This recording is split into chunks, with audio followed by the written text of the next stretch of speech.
said you didn't want him to see it coming. Yes. What did you hit him with? A hammer. A hammer? Yes. Okay. And I basically killed him with it. Meet Shelby Neely, a seemingly ordinary guy with an extraordinary confession to the murder of his father-in-law, Richard Ivanic. But as the details unravel, it becomes clear that this is just the tip of the iceberg, and the story takes a horrifying turn when Shelby reveals the fate of his mother-in-law, Laura. So where are you at when she comes in the front door? Oh, I welcome her and everything, and then she's walking towards the kitchen, and then I get her before she sees anything coming. So she never saw her husband laying there? Mm-mm. Okay. As he calmly sips his coffee, he now talks about his third target, his brother-in-law, Nick. Same thing, same hammer? Yeah. So the same hammer you used the same hammer to kill all three of them? Yes. You knew you fucked them up the most, so I was assuming that you saw the No, damage. because blood went everywhere. And So as you're hitting them, blood's going everywhere. Yeah, that was the first time that happened. But even after all these shocking confessions, Content. Shelby's calm confession is chilling, like he's describing a mundane day, not a triple murder. How can someone sip coffee while admitting to such horrors? It's as if he's detached from reality, playing a role in his own twisted story. This case grips you because it's not just about the crime, it's about a mind that feels no remorse. What drives someone to this? Is it psychopathy or a warped sense of protection? Let's dive deeper into his psyche and the tragedy that unfolded. bone-chilling story started off with a 911 call in January 2019, made by Richard's elder son, whose name we chose to keep private. Good afternoon. I live in West Palm Beach, and I'm calling about a possible welfare check on my father. He lives in Tarpon Springs. I've been trying to reach him since just before Christmas, and without any luck. Him and his wife. What's the name of the person we're going to be checking on? Richard Ivanic, Ivancit, and his wife's name is Laura.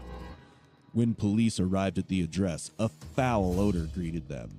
Inside the house, they discovered the bodies of 71-year-old Richard Ivanic, 59-year-old Laura Ivanic, and 25-year-old Nick Ivanic, all in an advanced state of decomposition. The walls showed rough paint stains, and it seemed like attempts had been made to clean the bodies with chemical agents. Searching for clues, officers noticed the family's car was missing and found a shallow hole dug beside the house. When police spoke to the neighbors to gather any information, they reported seeing a young man in his 20s digging the hole, accompanied by a child. The description of the man was clear, and the officers immediately recognized him as Shelby Neely, Richard and Laura's son-in-law. As Shelby's name came up, another concern surfaced. His wife, Jamie, had also been missing. This raised a chilling question. Could the Okay. Well, I want to start way back. Way back. Childhood. How was your childhood? Oh, we want to go there. It was a good, man. Mom and dad both there? Single mom, single dad? My birth father, he was in Texas my whole childhood. Shelby's childhood showed no signs of trauma, except for his father passing away right before his 17th birthday. So it almost rules out the detective's initial suspicion of deep-rooted mental issues. However, his cold, calculated demeanor hinted at psychopathy. Alternatively, it seemed he might be deliberately portraying himself as a character in a twisted movie, believing he was the anti-hero of his own story. So your dad passes away. Yes. So then you're with your mom and your stepdad? Yes. Okay. How was it growing up? I mean, good? I mean, You say it was relatively good childhood? yeah, childhood was good. I didn't run into problems until literally in my early adult life. Like literally as soon as I turned 18. So when you were a kid, how were you disciplined? There was no like physical abuse, mental abuse? No. I mean, I would get disciplined like any other kid. I was bad, Well, everybody has different... Get ground for my stuff, get my stuff taken away, but I wasn't the easiest of children to deal with either. Like getting into mischief, or yeah, I was very mischievous and rebellious growing up. I also got prescribed ADHD. I just think the rebellion came from like strict rules and everything, like a normal child. Right. You just didn't like the rules? Yeah. So I would just break them and everything. Well, kids go through that. Yeah. My like, I don't know if I'm psychotic or not, but my psychosis didn't really start taking effect till I was like starting to go through stuff. Um, Early adult life, I turned 18. I moved out of my parents' house. You know, I'm still in school. I'm smoking weed and all this shit. I knock up a girl, and then just somewhere down the lines, I drop out of school. We marry, and I don't know, shit was just. I think I just had too much going on my plate back That's then. a lot for a young man to handle. I just was still dealing with my dad's death and everything, so I started lashing out and hitting her and everything, and the marriage ended. And what was her name? Her name was Caitlin. Caitlin? Yeah, Okay. but So- we're on good. Just because all that stuff happened back in the past, we're on very good terms now. Shelby calmly described Second wife, which is their mother. Jamie. Yes. Okay. And how did you meet Jamie? I was a manager at Burger King by this point. Her brother was my employee. And where is this at? What city and state? This is Ohio. This is actually up here Okay. before we all moved down here. Okay. Ohio. What city in Ohio? Parma. Parma. Okay. hmm I went home with him one night and to smoke weed, and she was just sitting there in the garage, and we just sort of just hit it off from there. Okay. And I started dating her and living with her, and that's when shit really started getting bad.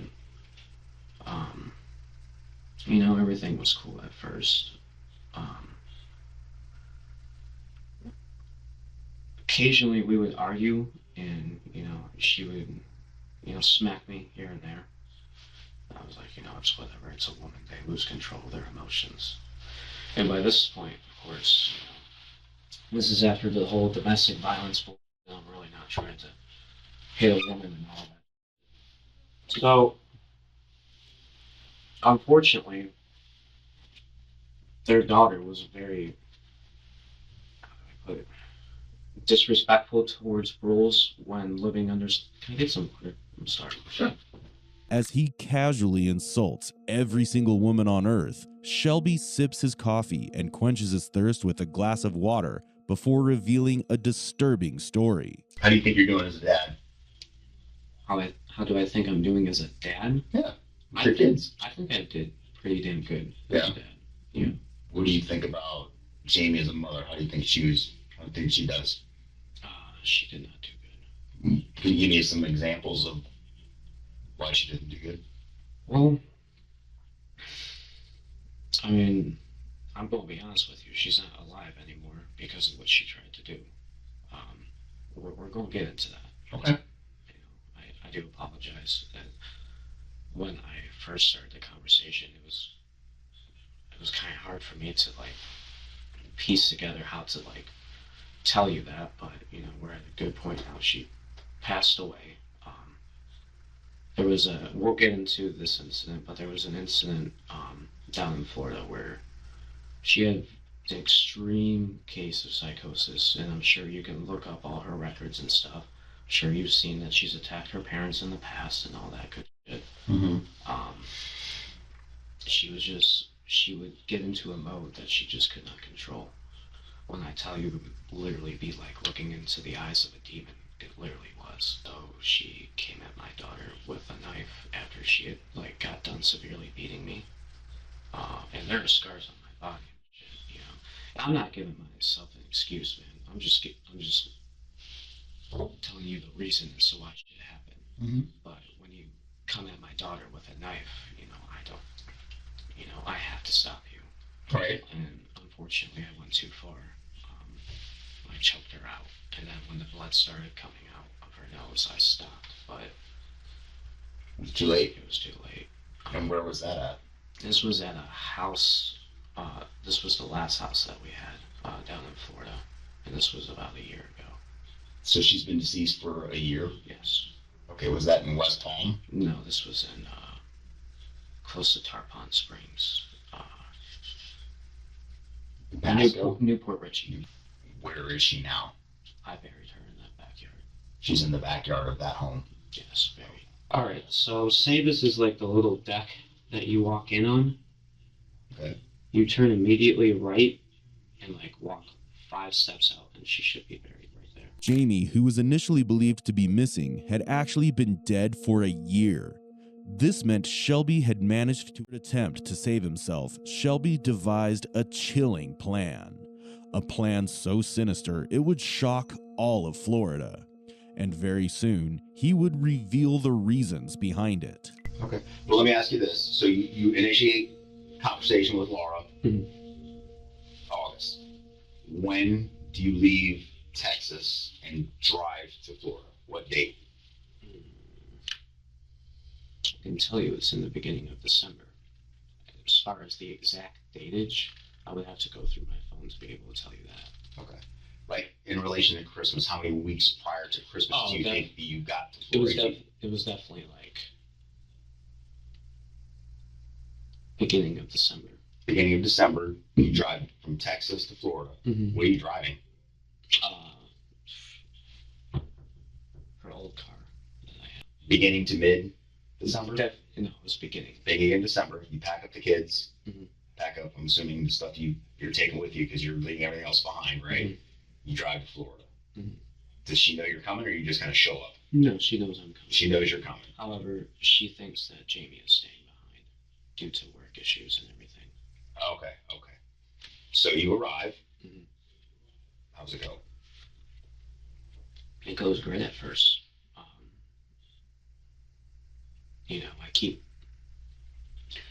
I kept putting off killing them. If I'm going to talk about this moment, we're going to talk about it. I put off killing them, and I tried to look for every alternative not to do it. And of course, I didn't have to do it. There was no reason for me to do all this, But he did it anyway. And the next part of the interrogation would shed light on the motive behind this horrifying triple murder. It was coming up on a year that she was dead and everything. I just wanted to... This is going to sound weird, but at the end of the day, I just wanted to make sure my kids were okay, So were you worried that they were going to try to take them from you? I was worried that they were going to try to take them from me. I was worried that... Honestly, no offense to them, they were great people, and I did care about them and love them greatly. I did. I actually got along with her more than my own mother, Right. Which is sad. I didn't want to do this shit, man. I didn't want to do any of this shit. But they just don't know how to raise kids, man. Like, flat out. Shelby killed 4 people who were family to him, all under the guise of protecting his kids. His paranoia about believing his children might turn out like their mother Jamie is hard to comprehend. His statements reveal his prejudiced nature and even contradictions. He said he had to do something to save himself from being caught after killing Jamie, and he knew that her family was the biggest threat to him. So, one can get the idea as to why he actually killed the Ivanic family. I kept putting it off. They were enjoying time with their grandkids, and... At what point in time did you decide I have to kill them? Was it when you were driving there? No. I fought with it literally up until I did it. Okay, so when was your first thought of, I need to kill them? Oh, it was definitely on my way there. While you're driving there, Yeah. you're thinking to myself, I need to kill them. Yeah, if I'm going to survive and raise these kids and not get caught. And then I get there. Because they pose a threat to what you believe was a threat to your custody of your children. Shelby had planned to kill the Ivanic family from the start, but claimed he held off from doing so, and instead continued to watch them spend time with his kids. Despite this, he went through with the murders, showing he was more sadistic than emotional. Learning that Shelby killed Jamie and impersonated her for a year is gut-wrenching, Imagine her family texting someone they thought was alive while he manipulated their trust. It's a betrayal that cuts deep, showing his cunning. Legally, his cooperation helped him avoid the death penalty for her murder, but does that feel like justice? The coldness in his voice makes you wonder if he ever cared. How could someone live with such a secret, deceiving everyone? No, they were even inquisitive, man. They were always trusting of me. And do you remember what the date was? Mm, December 15th and December 16th. December 15th and December 16th is when you killed them? Yes. Okay, do you remember? The Okay. parents, go ahead. No, I don't want to stop you. Go ahead. Said the parents. The parents passed away first, and then I dragged their bodies into their room, cleaned it up, waited for Nick to get home, spent one last night with Nick, and then when he went to bed, I killed him too. It's quite weird to know that Nick didn't even question the whereabouts of his parents for a complete day. But currently focusing on Shelby, he confessed to the murders of his in-laws as if it were nothing. He admitted to waiting for the perfect moment, constantly thinking about killing them, all while remaining as calm as a summer sea. His demeanor won't change, but the details he's trying to reveal will only grow more horrifying. What did you hit him with? A hammer. A hammer? Yes. Okay. And I basically killed him with it. Okay. So when you say where's the first place you struck him with the hammer? In the back of the head. Back of the head, like right in the middle of the back of the head. Yeah. You just came up behind him and hit him. Does he fall? Yes, he falls. Just falls to his knees, or no? He's unconscious. And then, one shot, he's out. Well, he's unconscious. Yeah. Okay. And then I whack him again a couple of times on the head to give him a quick death. Do you remember where on the head? No, because if I'm being honest with you, I wasn't trying to commit the act in the first place, so I'm not really trying to look. I know I definitely got him right here, but all I really did was bash him a couple of times and then walk away. Okay. And then he passed away. Did you hear him still breathing, or? When I did, I would go over there and whack him just to try to get him to be done, because I didn't want him to suffer anymore. So after you hit him the first couple of times, you walk away, Mm-hmm. and I just don't want to put words in your mouth. You hear him, so you go back and you hit him a couple more times? Yes. Okay. And how many times did you have to keep going back?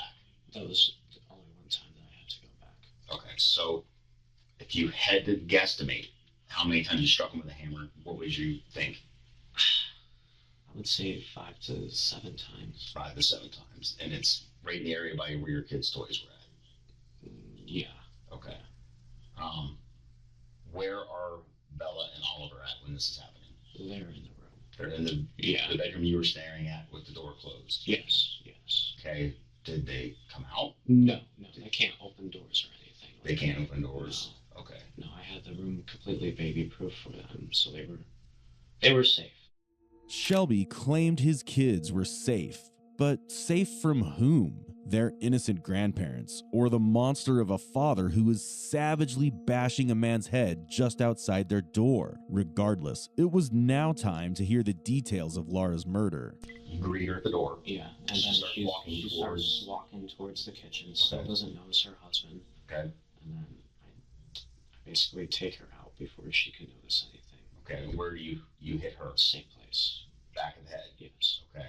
She drops immediately? Mm-hmm. Okay. And then... So she's in the same room with her husband?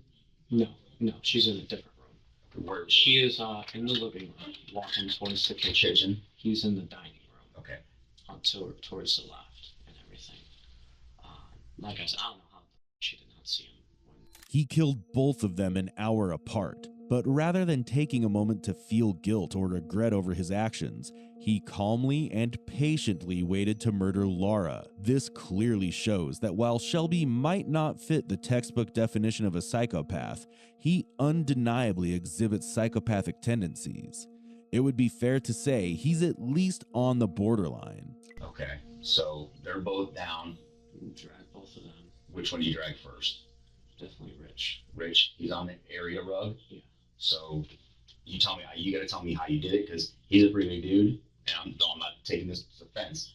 You're not near as big as he is. Oh yeah, you had to like busted your ass to get him back there. God, did I ever? Yeah. How long did it take you to get him from there down the hall and into the room? Dude, honestly, only 5 minutes. Probably your adrenaline through the roof, right? Yeah. I mean, you got to be like, do you know when Nick's coming home, or is it like, oh shit, I got to get going. Nick could come home. I got to get them out of the way. At that point, I didn't know when Nick was coming home. So you're right. Definitely adrenaline played a big part into it, I think, moving him. But yeah, I got him out of there in like 5 minutes. And then I moved her in there. And then I cleaned up all the blood with the mop and everything. And he didn't notice anything when he got home. I finally did get a hold of him. Where was, and how did you get Laura into the bathroom? There was another rug Mm-hmm. that was close to her. I threw a towel on her. Sorry, I'm fine. And then I put her on the rug, and then I dragged the rug. Okay, but you brought Rich first. Yes. How did you get her past Rich? Because he was, from my recollection, he's laying on his back with the rug covering him in the doorway. You have to pass the doorway to get into the bathroom. I'm sorry. I think I brought her in first. Okay.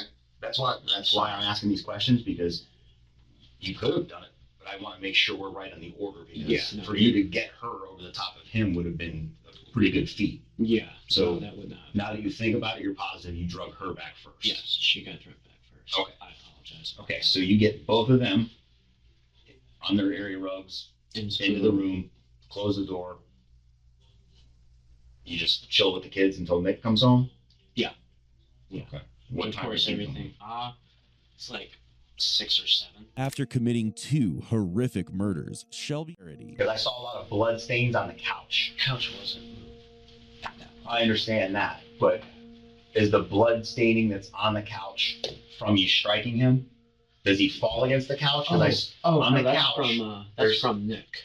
That's from Nick. Yes. Okay. Yes. So Dad falls there, nothing gets on that. You mop up the floor. Yeah, the couch was right here at that point. It's not moved over there or anything. I moved it over there during the process that I stay there. Okay. Nick was asleep on the couch when I killed him, so that's where all the blood stains on the couch come from.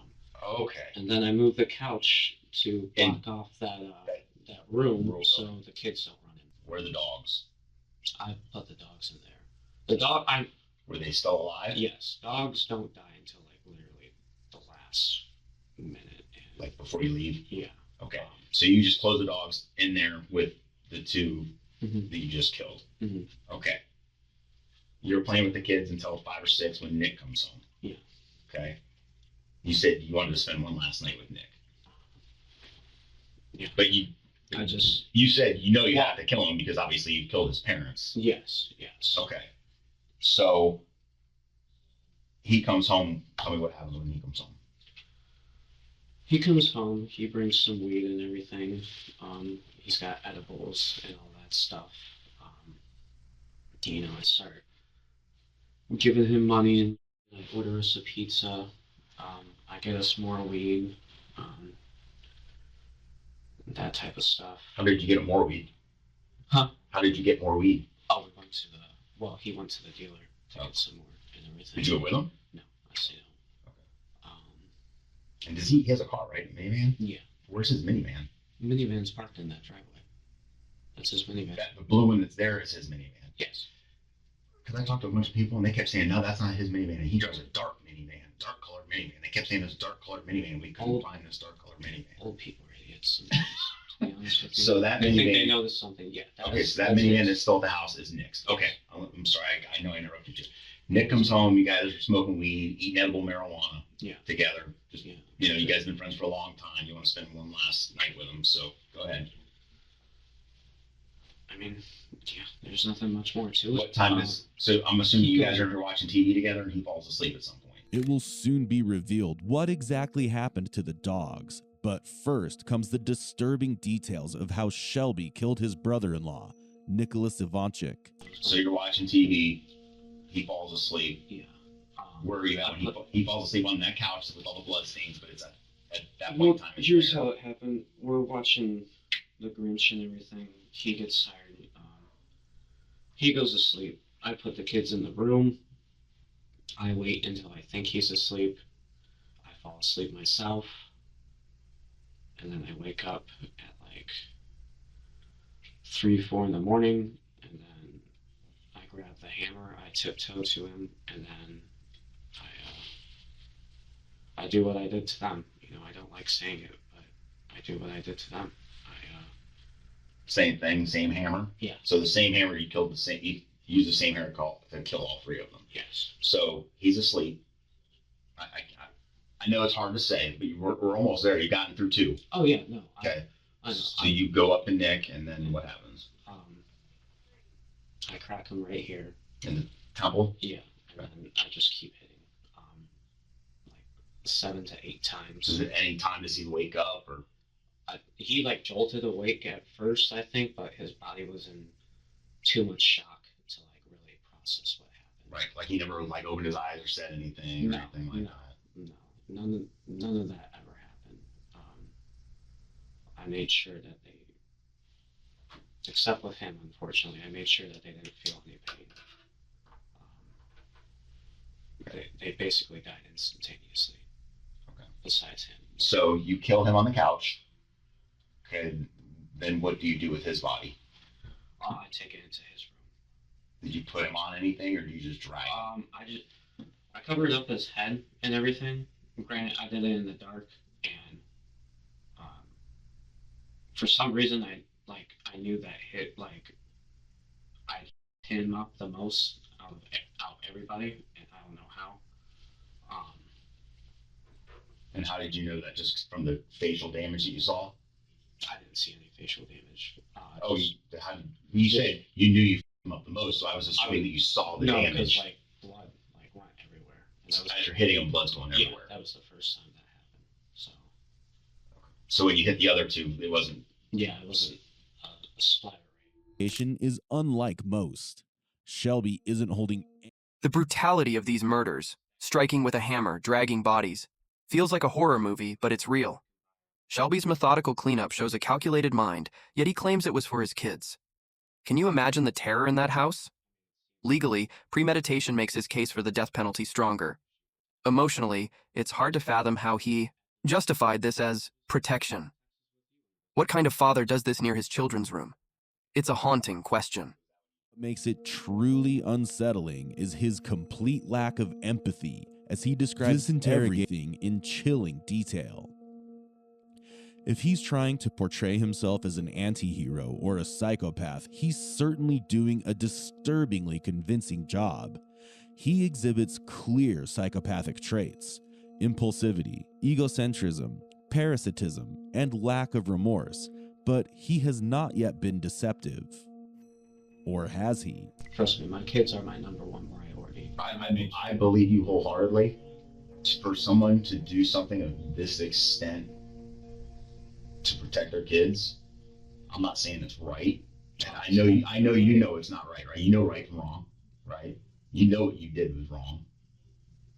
But at the time, I think maybe you thought you didn't have any other options, right? Exactly. You were pretty much out of gas, right? Out of options.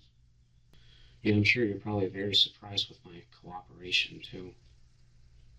I've been doing this a long time, and not really. You never know. Fast forward just a little bit. I know you'll tell me these are being completely cooperative. I know you went to the Home Depot in Port Richey, and you bought the tarps and the rope. Oh yeah. And what that was basically to put their bodies in, tie up, and put in the backyard or the front. Where you were digging the trench. Yeah. Okay. What day did you start digging the trench? If you killed them on the 15th and 16th, what day do you think it was you started digging the trench? I would say a week later. A week later? Yeah. I'd definitely say a week later. So you're staying in the house with them deceased and with your kids from the 15th and 16th until approximately a week later. Mm-hmm. And I'm assuming it's got to start smelling by then. Well, yeah, I bought it to help with the smell too. Incense was always going on. I had those Febreze things. I had carpet. Kids were no longer sleeping in their room. They were sleeping out there. On those little love seats. Yeah. Yeah. There was another couch too, that dark brown couch that they would sleep on too. Okay. But yeah, they couldn't get buried. I couldn't move Rich. So you start digging the trench. I mean, you made a lot of progress on that trench. Yeah. I mean, how many hours do you think you worked on that? Because that's a lot of work. It only took me like 2 hours. 2 hours to dig that, and it's the shovel. That was me being paranoid. That was you on adrenaline and bang, and I got to get this done. I got to get these people buried, and I got to get out of here. No, that was me going like, these people are definitely going to get sketched out here pretty soon by me digging this hole. Right. So I would go out and dig it little bits at a time. Shelby then set out to cover up the massacre, even going so far as to switch Nick's Xbox with a PS4 to prevent anyone from tracking Nick's Microsoft account. While this might seem like a minor detail, it highlights just how meticulously Shelby had planned everything. And now, he was about to pose a question that no criminal would ever dare ask a detective. Do you mind if I ask you something? Sure. Since I'm being cooperative, I'm just interested. Where did I with the car? Like, how'd you guys catch up to me? Was it the car that got me? I mean, I know I left it behind a bunch. I'm just curious. There's a lot of things. There was no real one thing. There was a lot of things. I mean, you did things. I think you may have thought you were doing them carefully, but you didn't. Okay. I'm not going to go into specifics. Don't give me specifics. There's no reason to. Yeah. I will say this. There wasn't one thing. So you can't beat yourself up over like, man, if I had just done that one thing, you did a lot. Okay. It was traceable. Okay. So, what else do you take from the house? His coin collection. His coin collection. This was on top of the fridge. On top of the fridge where you live now? Yes. Okay. And what about IDs? Yes. Driver's licenses? Yeah, I took that. From who? Rich and Nick. I could not find Laura's. You looked for it, but you couldn't find it? Yeah. And what was the purpose of that? Honestly, I know this company called LiveOps where you can work at home, but you gotta have a clean record. So that's what I was going to use that for. You're going to use Nick's identity? Yeah. Okay. Yeah. What about Rich? Why did you take his? Just to not leave behind evidence. It wasn't really the smartest thing to do, to be honest with you. I know you're trying to find a comprehensible reason as to why, but... Right. Well, like I said, I'm trying to understand your mindset, what's going through your head, why you would do things. And so the coin collection... was to get money, obviously. Right. So I can... And there was like sheets of money too, right? Yeah, you'll see the sheet of money in there. So there's a sheet of money, collectible coins. And the suitcase. Here. Want me to write it all down for you? Sure. Yeah, right. You can write down everything you took from the house. The murders of the Ivanic family are clear by now, but it's obvious that many would want to know what happened to the dogs. Animal cruelty is a serious offense, and here's what unfolded. At what point do you kill the dogs? You said it was like right before you left the house. So, the dog that was by the woman, or by Laura, he died on his own, basically. Starving?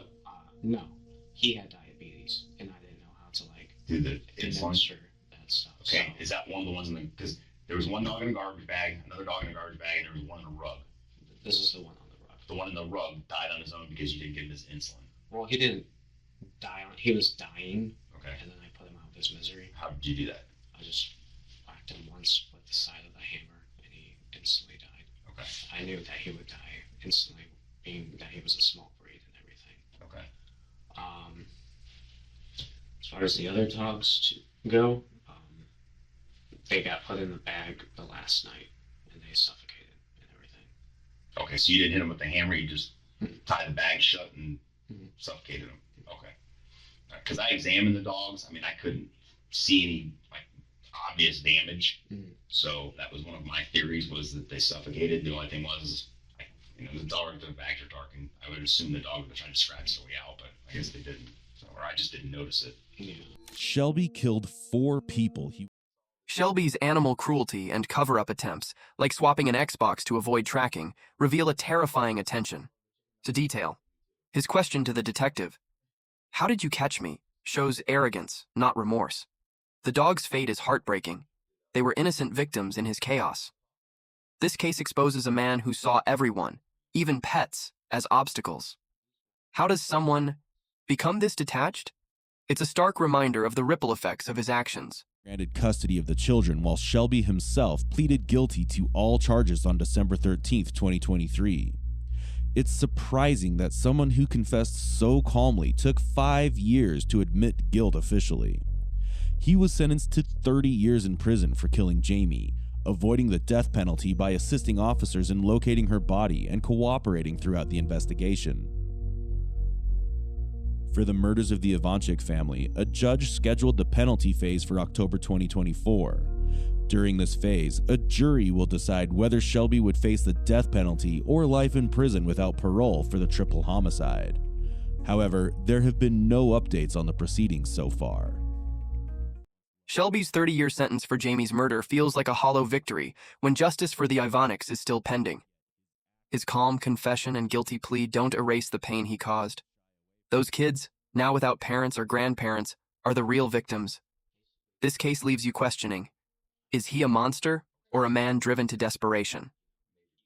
I lean toward monster. His lack of empathy is chilling. What do you think? Does he deserve the death penalty?